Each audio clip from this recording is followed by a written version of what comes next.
Welcome back to the History Bunker. My name's TV, and this week we'll be talking about Operation Mercury, or the German invasion of Crete. However, before we talk about the invasion, let's go back and review the invasion of Greece. In 1940, while the Germans were busy dealing with the Allies, the Italians decided to invade Greece on October 28, 1940. Of course, Italy being Italy, they managed to mess that up, and by the 14th of November, any progress that had been made was subsequently lost.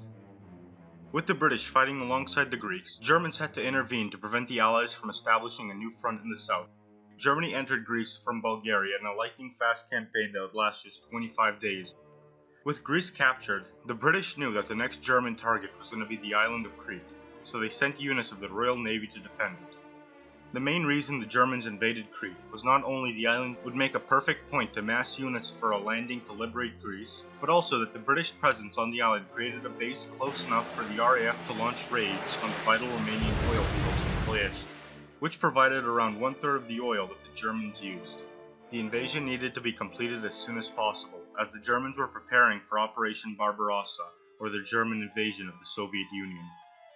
The compressed time frame of the invasion meant planning and preparation time were severely reduced.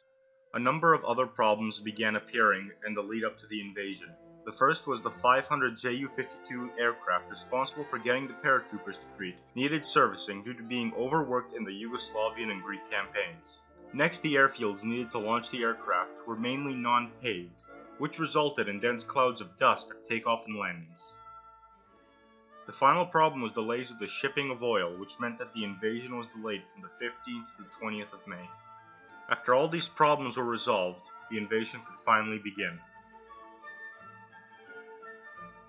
The invasion started at 8 a.m., with paratroopers jumping out of dozens of Ju-52 aircraft. From the first day, Germans began taking heavy casualties, with the New Zealand defenders killing 400 of the 600 paratroopers attacking an airfield in Malin.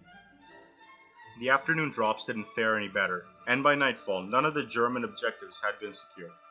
The next day, a misunderstanding resulted in the Allies accidentally withdrawing from the airport they were defending, which allowed the Germans to capture it, and the counterattack to recapture the airport proved unsuccessful. The Germans also tried to land on Crete by sneaking past the British defenses and captured Greek caiques, but that plan didn't work and half the ships were lost.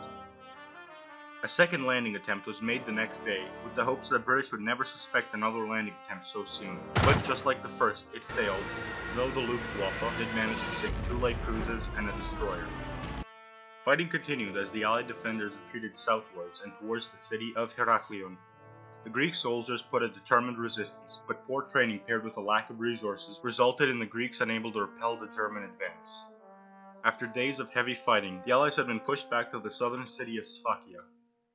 On May 28th, it became clear that a victory in Crete was impossible for the Allies, and troops began being evacuated to Egypt from Sfakia and Heraklion. If it wasn't for the Germans pulling aircraft for the invasion of the Soviet Union, an Allied evacuation would have been impossible. There was a handful of aircraft remaining, however, and the evacuation was still under constant threat of attack. Only about half the defenders were successfully evacuated. The remaining defenders of Heraklion and Sfakia surrendered on May 28th and May 31st respectively. A total of 12,000 Commonwealth and 5,000 Greek soldiers were captured on Crete. The island was placed under mainly German control. However, the eastern part was granted to the Italians later on. Overall, the invasion was successful, but it came at a price. German losses would be around 5,600 dead, missing, or wounded, while the Commonwealth had about 22,500 killed or captured. The Germans lost a lot of aircraft in the invasion, however, with 150 being completely destroyed and a further 100 damaged beyond repair. The Luftwaffe didn't go without a fight, however, and they managed to sink a number of British ships, including 1 aircraft carrier, 2 battleships, and 4 cruisers. Occupation of the island was far from peaceful, however, as fierce resistance would result in hundreds being shot, with entire villages being razed to the ground. The executions were ordered by Friedrich Wilhelm Müller, which earned him the nickname the Butcher of Crete. He was tried in Greece after the war and was sentenced to death for his crimes.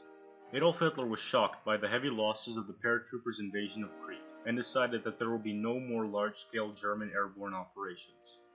In the rest of World War II, other than a few insignificant operations, the Fallschirmjägers fought on the ground as elite infantry. Thank you for watching. I apologize to any Greek names I might have butchered. I'd also like to thank my friend Savas for helping me edit the script. Please let me know in the comments if you enjoyed the video or if there's something you'd like me to improve for next time. All my sources are posted below in the description. Please like, comment, and subscribe to the channel.